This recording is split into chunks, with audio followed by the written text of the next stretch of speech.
Once upon a time in a quaint town, there lived a passionate DIY enthusiast named Alex, whose love for creativity knew no bounds. Alex had a furry companion named Max, a loyal and loving dog. Inspired by their unwavering bond, Alex embarked on a heartwarming DIY project that would not only provide Max with a cozy haven but also incorporate an element of whimsy and joy. The project began with the construction of a loving doghouse. Alex envisioned a space that would reflect the warmth of their companionship. Armed with recycled wood, a trusty set of tools, and an abundance of love, Alex meticulously crafted the doghouse. The walls were painted in Max's favorite colors, and a miniature porch adorned with a tiny sign that read, "Max's Haven. Welcomed all who approached." As the doghouse neared completion, Alex's creativity took an unexpected turn. A heart-shaped pit right next to the cozy haven began to take form.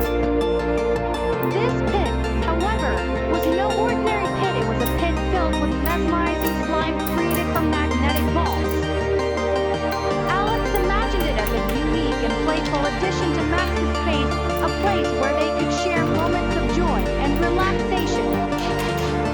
With the doghouse and heart pit ready, Max's excitement was palpable.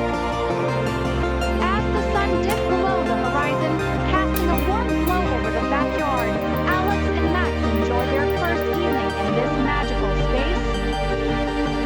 The doghouse provided comfort, and the heart pit filled with slime became a source of endless amusement.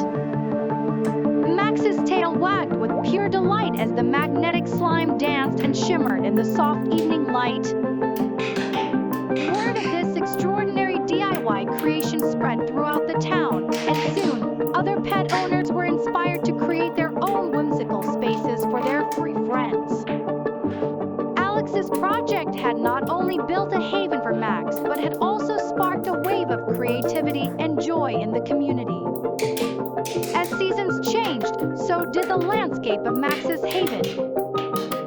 The Heart Pit became a place of shared memories, where Max and Alex spent countless evenings bonding over the unique texture of the magnetic slime. It became a symbol of the extraordinary love and creativity that could blossom from a simple DIY project. And so, in that quaint town, the story of Alex, Max, and a DIY doghouse with a heart pit filled with magnetic slime became a tale of love, creativity, and the simple joys that can be crafted with passion and imagination.